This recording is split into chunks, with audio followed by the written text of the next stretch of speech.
Good morning, everyone. My name is Pat Lyon, and I am a professor at Tomball College within the Lone Star College District. We're going to be talking today about best practices in course management for distance learning courses. And like Eric said, if you have a question as we go through the presentation, feel free to pop it into the chat, and then Eric will let me know, and hopefully I'll be able to answer your question.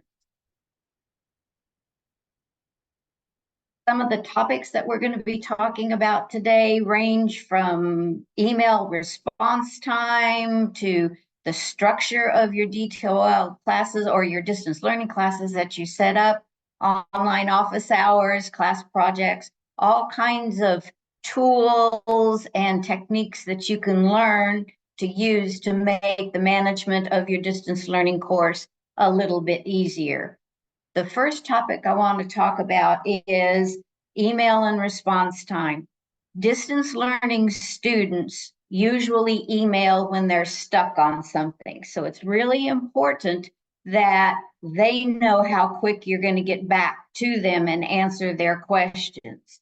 The general rule, at least within our college district, is a 24-hour response time. That response time, whatever your policy is, should be stated in your syllabus, which should be posted for your students, and also several other places. A suggestion would be to have a class orientation set up for each one of your classes where you explain to the students how the class is going to be conducted, what their responsibilities are going to be, and how the grading is going to be done, similar to what you have in the syllabus, but a little bit more detail with navigation within your distance learning section. So you could post that email response time in that class orientation. I also, at the beginning of the semester, posted in the announcements, which is the area when they log into the class, the first page that they see. And there's a list of messages or announcements listed there. So I put my email response time, especially at the beginning of the semester, in that homepage announcement. And again, usually there's expectation of 24 hours that you will get back to the students, with exceptions. Now, if you're going to have an exception like you don't answer emails on Sunday or you don't answer emails over the weekend, that needs to be included with your email response time. So the students on Saturday afternoon will know that they're not going to hear from you until Monday if you don't reply on weekends. Oops, sorry about that.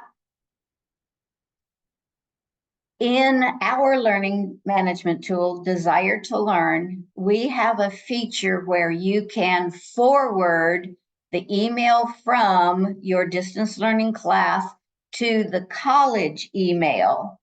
Now, I use that all of the time because I have Outlook on my phone, and the college email is through Outlook, which I can get on my phone. So I don't have to log into any of my distance learning sections to check on emails because they'll automatically come to my Lone Star email account, which I can get on my phone. So if you are able to, from your learning management system, to forward the email to an email that you use more often than logging into your learning management system, that would be a good way to handle the management of emails so that you can get back to the students in a timely manner. Within our learning management system, which is D2L or Desire to Learn, within the email function, you can set up folders.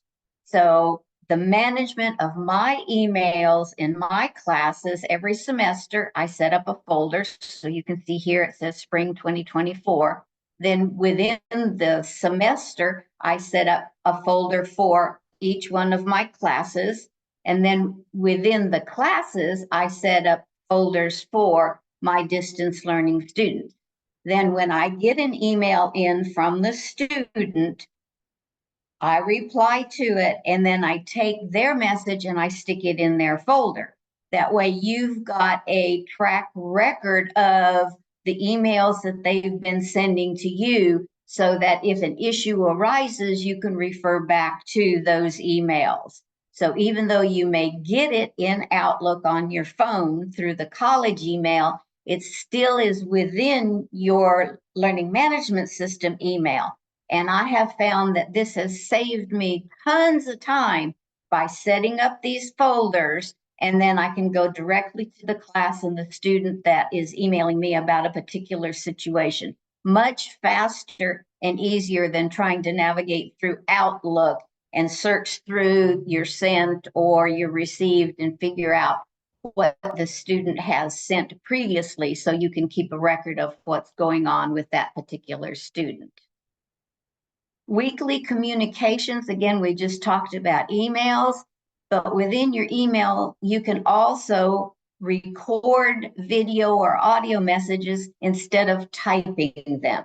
And I'm going to be talking about the use of graphics and video or audio as a way to draw the student's attention, and then also to let them know that you're a real live person and not a robot who is conducting this class. So when they can see you or hear you, that has a bigger imprint, if you want to call it that, on that particular student. So some teachers send out weekly emails with information about what's going to be covered in that week and what's due that week.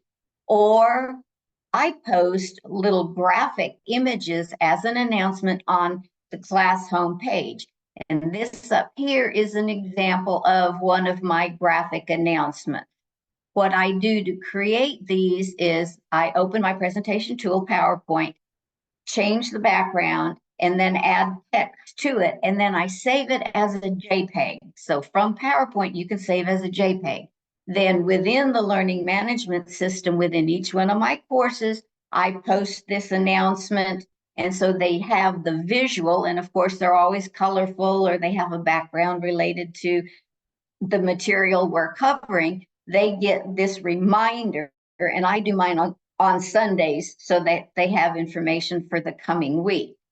So this is a handy way to draw the student's attention and also provide them with the information. Or within those announcements, you can also record video or audio files. So I try to get away from mostly text and into some type of a graphic presentation of the information. Within our learning management system, we also have a tool that's called intelligent agents. What this tool does is it automates the sending of an email to students based on criteria that you set up. So, for example, one of the intelligent agents that I have set up is to send out an email if a student hasn't logged in for 5 days. So you would create the agent with the conditions. The student hasn't logged in for 5 days. And then in the text area of the intelligent agent, you would type what you want that text to be in the email that is sent out to the student. Now, again, instead of typing the text, you could record an audio or a video message, have that as the body to the email, and then it gets sent out to the students. So these intelligent agents are part of what is copied when you copy your distance learning section from one semester to the next. So the setup time is minimal because you do it one time, and then once you copy that course, then it copies over into all of your other courses. So the intelligent agents are very handy for just email reminders, or you could even set them up to say, hey, congratulations, you scored an A on the test that we took this week. Good job, keep it up. In our learning management system, D2L, also we have awards. And awards are part of the learning management system, and there's probably 25 or 30 of them. And so again, the setup, what you do is you pick the award, and then you set up the criteria for that award. So I have one, it's called a welcome award or badge. Sometimes they're called badges. And the students earn that badge after they have watched my introductory video. So the program automatically sends them this welcome badge. Then I have another one set up where when they reply to me and two of their classmates, they earn another badge. I have some that are set up to award to the student if they get a certain grade on a certain activity. Or I've got others set up that if they use or click the links for all of a particular module or submodule, they're awarded a badge. And when the student logs in to the learning management system, the badges automatically appear so that they know that they've earned a badge, and then they could go into the awards section and see how many they've earned that particular semester. And some students, it doesn't matter, and some it matters a lot. They like that positive reinforcement. Along with the email or the intelligent agent or the badge award feedback, we can look in the grades tab in your learning management system. And in the grades tab or in the assignments that the students submit, if it's a file that they have to upload through a Dropbox that has to be manually graded, there may be an annotation tool that you can use. And so that annotation tool is similar to what we used to do when we would get paper and then with the red pen or pencil, we'd go through and we'd mark it up. In the image here on the screen, you may see these little yellow squares. Those are like sticky notes that you can attach to a particular place in a file that the student has submitted, and then you just put in your comments. So on this particular handout or the homework that they had to do, we were talking about the use of add-ons to Excel and pivot tables. So if I'm grading like what is a pivot table and they have the answer kind of sort of correct, but not completely correct, I can post a sticky note telling them the additional information that they did not include in their answer. You can also use annotation tools like a pen or a paintbrush, and you can do a big X over the answer if it's incorrect, or you could put a question mark if you're not sure about what the information is. Also, on Dropbox assignments, you can use a tool called Turnitin. And on anything that the student is supposed to put in their own wording, I always use the Turnitin tool. It matches what the student has submitted to anything out on the internet. And there are lots of options that you can use in Turnitin to specify where you want the tool to look. And I always deselect student files that are saved in Turnitin, because when you use Turnitin, the student file is saved in the database in Turnitin. So I don't want my students' work compared to other students' work. I want them compared to websites that are out there. You can also designate how many words in a row have to match information out on a website before it's flagged by Turnitin. And I usually set that about as 5, because I know if you limit it to 2 or 3 words, you're going to get a lot more matches. So I say 5 words. So anything that is over 5 words that matches perfectly to a website, it would be flagged in D2L. Then after it is finished, you will see a percentage of what it thinks has been copied from various websites. And you can actually go in and Turnitin will show you the website that matches what the student has put into their paper. So I warn students that if they have over about 15 or 20% on their Turnitin score, that 15 or 20% matches information out on the internet, and it's not their own words. So there are a lot of settings that you can tweak if you are using an assignment where the students has to put information in their own words, and you want to make sure that they're not copying it from particular websites. Another thing that you can do to provide feedback is those intelligent agents, which we've already talked about. You could set it up so if they scored a 100 on a quiz, they would get this email congratulating them that they did a 100 on the particular quiz. Now, another thing, in addition to the badges or the awards that come in D2L, I create my own little badges, but I call them stickers. So if I am grading in a Dropbox assignment and a student does really well, in the comments section of that Dropbox, instead of saying, hey, great job, or this was perfect, I have these little stickers that I post.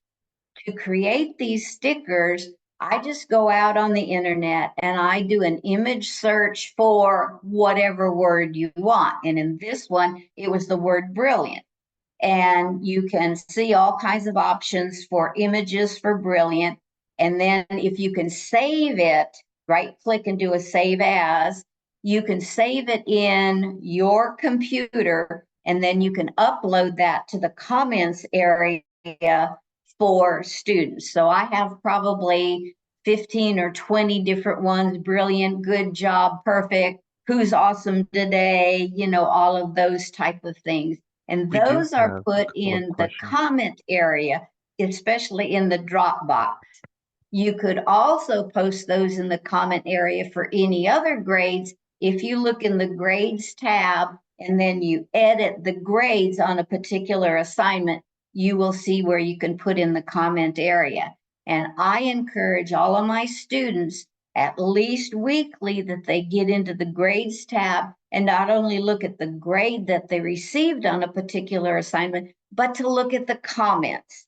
So if it's typewritten or an audio video link for comments, they will be able to see or get to that. And then on the ones that get the stickers, that's the sticker that actually shows in the comment. So We there's do my have sticker. 2 questions that came in for you, if you would. Sure. The first one we have is, how accurate are you finding Turnitin AI detection? Is what they're asking. Okay, I'm not so much concerned with the AI detection as I am with plagiarism. And so I know that Turnitin is doing some AI detection, but I haven't found it to be absolutely necessary. So truthfully, I don't use the AI detection part of Turnitin. I use the plagiarism part. And then we do have another question as well, is they're asking, where do you access the settings for Turnitin to change words or files? What you have to do, at least in D2L, you go into the settings for the assignment and you have to turn on Turnitin, and then you go into Turnitin and there's the various options there. Do I need to demonstrate that, or can that be something I can create a video and then send it out?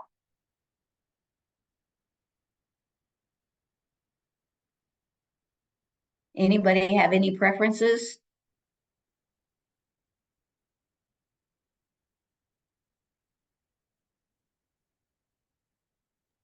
No new comments, Eric? So we did have someone say, I would like a video. Okay, Is what they so that's what I'll suggested. do. After the presentation today, I will create a video in D2L showing you how to set up Turnitin for the assignments, and then we'll share it with whoever wants it. Okay? Thank you. So those are all the questions we have for now. Okay. So another thing that we use is a feature called Early Alert. And this is actually not just for distance learning, it's for any student. So early on in the semester, if we have students who either aren't getting their work done or they haven't logged in yet or whatever, we can send in an alert to this particular department within Lone Star College system, and they contact the student by phone and or by email. Now, I always send emails to my students a couple of times before I have early alert involved. And so early alert is kind of like a last ditch effort to contact the student and see if there is something that you can help them with because they haven't been doing their particular assignment. I have had better responses using early alert. So students would like answer the phone, so they would talk to the person from early alert, or they would respond to early alert where they weren't responding to me for whatever reason.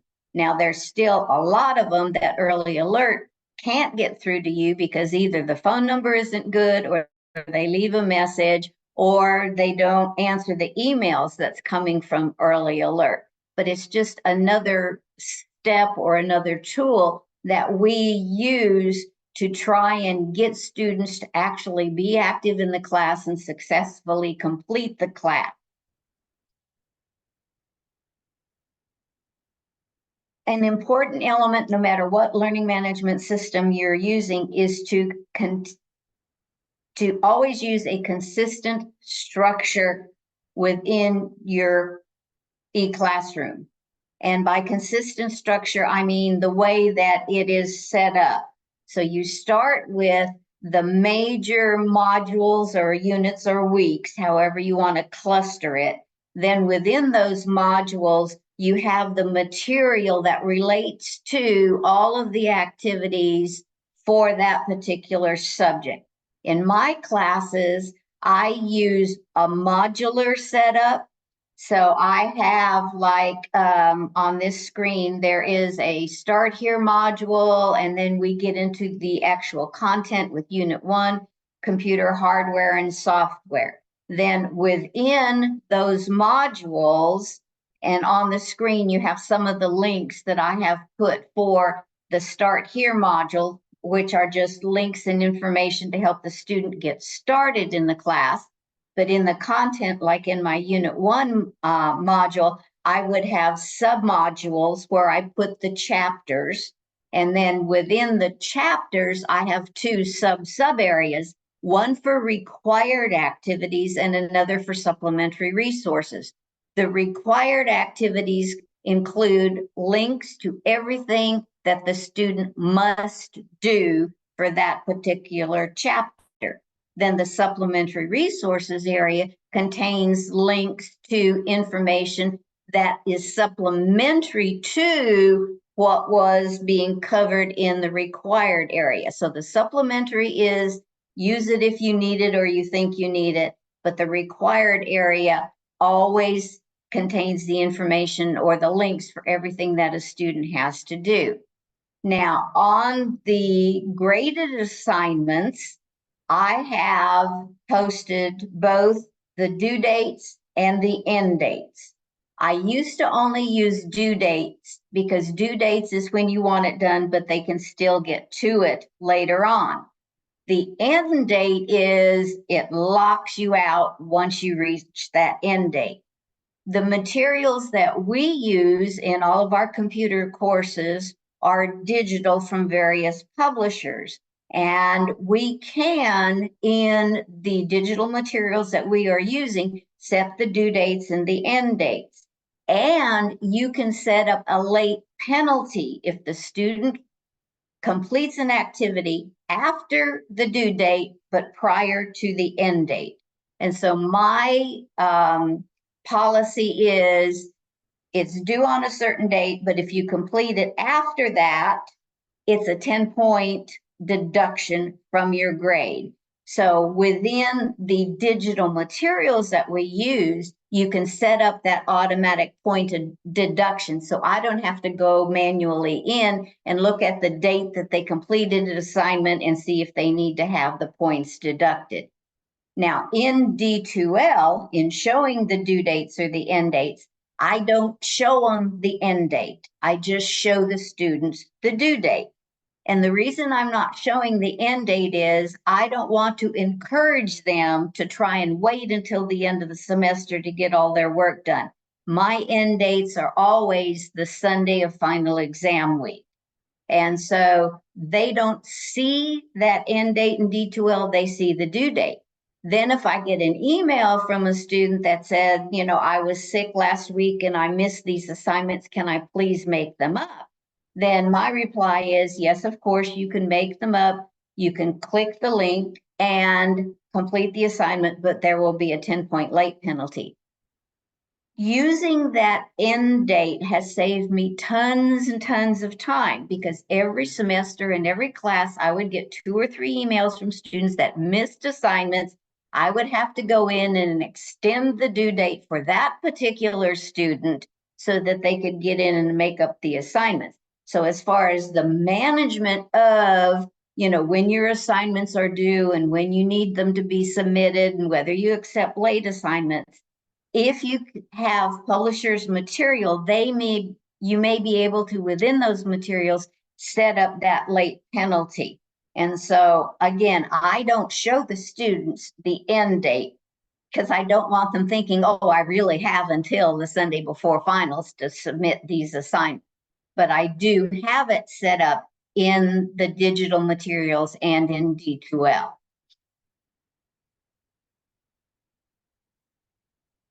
Most colleges and universities have some way for the students to evaluate the classes they're taking. In the Lone Star College District, those are available from midterm on. And I encourage my students to evaluate all of my classes. Now, this class evaluation includes everything from the atmosphere in the classroom to the furniture or the equipment that's there, to how the course materials are presented, and then some information about the instructor. So it's not just the evaluation of the instructor, it's the evaluation of everything that's involved in a particular course. So I post an announcement on the class homepage, and I offer extra credit to my students for doing this.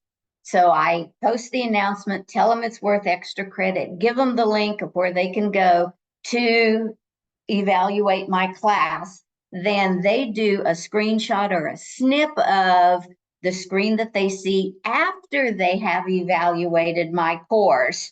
And then I award the extra credit points. However, I told them I was going to do it within the class. Now, the feedback from the students on these course evaluations is not available to faculty members until after the grades have been submitted at the end of the semester. So after that, I go back in and I look at mainly the comments that the students have made. And then I look at those comments and the rating on the questions that they've had. And that guides me to make improvements in the next semester. A recent example from the fall to this spring, I had several students in my distance learning classes especially that said that they wish that they actually did projects with the program Access, which is a database program. My content did not include live activities in the programs because Office 365 that the students get from Lone Star, because they're a Lone Star student, does not include that program. And I don't want to have students go out and buy that program separately if they're only going to do it for 4 or 5 assignments in my particular class. So what I did for this spring is I did include a project in each of my Access chapters, but it's in the supplementary resources area. So if a student does have access to the program Access, they can get that hands-on practice using that database program instead of just relying on the simulations and then the quizzes that we do in the Access part of our particular course. In previous semesters, I got feedback on students who wanted more of like an introduction to the content to the particular chapter so that the important stuff could be highlighted. So over a series of about 3 semesters, I created videos for every chapter that we cover, and those videos are now posted in the required resources area of each one of the chapters. So the distance learning students can watch the video, which would be similar to my introduction that I would do in a face-to-face class. And I've had very positive feedback on the students that use the videos. And so they can use them as an overview of the chapter or a review of the chapter before they go in to do their testing. So the feedback on these course evaluations has done several things for me to help improve the presentation of the course to the students and then hopefully improve their success in my classes. Another thing that I have tried is the use of virtual office hours. We are required so many office hours per week. And I have found that, number one, distance learning students don't come to campus. And number two, most of my office hours were around my teaching schedule or during the day, which a lot of distance learning students can't come and talk to you during the day. So for 2 years, for a total of 6 semesters, I tried posting a message that says my online hours are going to be on this day and this day from this time to this time. And I provide my WebEx link because I use WebEx for virtual meetings. And over those 6 semesters, I probably had maybe 3 or 4 students out of all of my classes that made use of the virtual office hours. So I don't post those anymore, but what I tell my students is if you need to meet with me virtually, tell me the date and time and I will set it up. So I will set up a personal video conference with the student at the date and the time they want to in WebEx. And then I email them or they get forwarded the link and then we meet in WebEx at the date and the time that was more convenient for them. And this semester alone, doing it that way, I think I've had 8 or 10 meetings with different students who needed assistance on something and they pick the date and time so it's convenient to them. So I don't really use the virtual or the online office hours anymore. But if you do, if you want to try it, you may have more success than me. Make sure that's in your syllabus, in the announcement on the class homepage, in your class orientation. I have found from multiple semesters that you need to post important information in more than one place. Now, for me, that sounds very repetitious, but in order to get the information to the students, you've got to put it in several places. And I also tend more towards the visual type of announcement rather than a text announcement. Another thing you can do to help manage your courses is to check the grades tab regularly. I'm sure in all the learning management systems, you can see how the students are doing on individual assignments, their overall estimated grade. You can look at what they missed or contact the students with low grades or however. It's just another management tool to see what you need to do to help your students.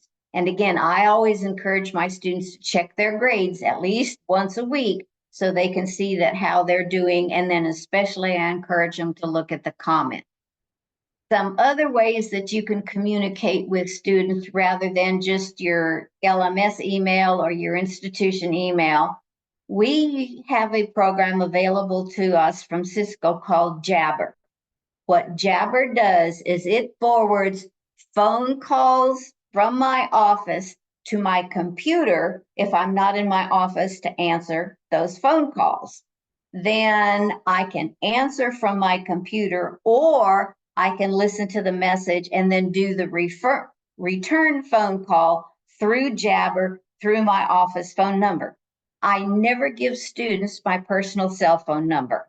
So this is a way for me to return the phone call, but it looks like it's coming from my office phone number, which is posted as part of my information on my syllabus.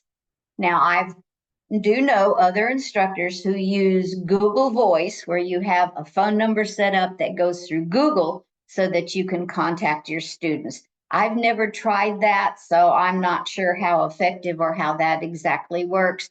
But I do really, really like the Jabber because I'm on my computer a lot when I'm not physically in the classroom. And if I'm off campus for whatever reason and on my computer, I can still answer those phone calls coming into my office phone. We talked about the online or the virtual office hours. And then in some learning management systems, there's an instant messaging tool that you can use. I've never tried the IM tool. A couple of my students have messaged me through IM, and then I just emailed them back because I wasn't online to get the IM at the same time that they were.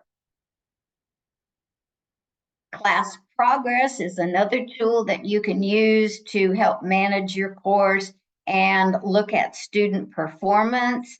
About every 2 weeks or so, I get into the Class Progress tab, and especially I look at the students that are not successful up to that certain point. And you can see lots of useful information. For me, the most useful is when is the last time they logged into my class and how many times over the weeks in the semester have they logged into my class. I tell my students in the syllabus and in the class orientation that they should be logging in about 3 times a week. I teach 80 contact hour courses, so the student should expect to be spending 80 hours over the length of the semester, however long it is, on the course. And that's part of what I tell them in the class orientation is that this is an 80-hour contact course. So if you're in a 16-week semester, that means about 5 hours a week. So plan your schedule, 2 days or 3 days a week, log in, get your assignments, get them turned in. Now, it gets really tight if you're teaching shorter length semesters. This semester, I have a 16-week, a 12-week, a 10-week, and an 8-week. So especially if you're going to that 10 and 12-week semester, that's a lot of hours per week that the students need to dedicate to get the course activities done and be successful. So this tool helps me monitor not only students' grades, but how many times are they logging into the course and which type of activities are they skipping and not paying attention to. So I use the Class Progress mainly for when's the last time they logged in and how many times have they logged in. And so if they're only logging in like once a week or once every other week, then I know that there's some issue with their availability getting into the course and completing their assignment. We have about 5 minutes left in our session. Okay, I will try and talk fast. I wanted to talk about VTAC for Lone Star College. VTAC is a website that teachers can go to, the Virtual Teaching Assistance Center, and they have answers to almost anything that instructors need to know about or want to look at from the course creation and management side. We also have instructional designers at all of our campus that help us. And then there are other faculty like me that have been doing distance learning since the beginning of time. And I help mentor the new faculty within our division and help them, especially the adjuncts, because they come in with work experience, but not necessarily teaching experience. So they've got to learn D2L as well as setting it up in the course content for their particular classes. Our system also has a VLAC, which is the virtual learning for students. So for students, if they have a question about how do I upload an assignment to a Dropbox, they can log into VLAC and troubleshoot or get answers to their own questions. I post a link to VLAC in my Start Here module, in my How To, and then I also, if a student emails me or contacts me about, I don't know how to post a reply in a discussion, I try to refer them to VLAC so they can get used to solving their own problems and not coming back to the teacher with a question about how to use the tool within the particular courses that they're in. Okay, that's the end of the information I wanted to share with you all. So I think we're within our timeline. Do we have any more questions? And if you don't want to ask a question now, please feel free to email me or to call my office phone, because if I'm on my computer, I will hear it and I will answer it. And I would be happy to share anything with you. I will record that video and get that uploaded or turned in probably by the end of the weekend. I can't promise it's going to be today, but I'll get it done by the end of the weekend.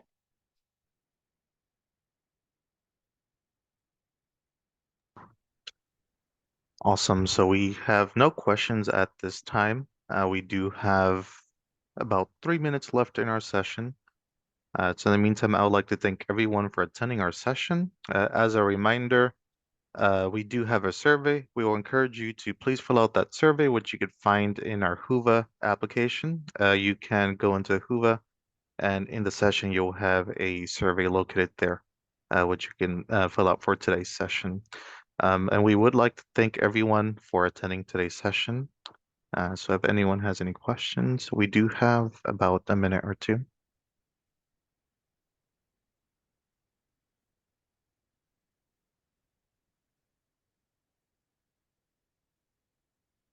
And again, if anybody has a question about how to do something on the tools that we talked about here today, just let me know and I can do a video and show you how D2L handles that particular tool.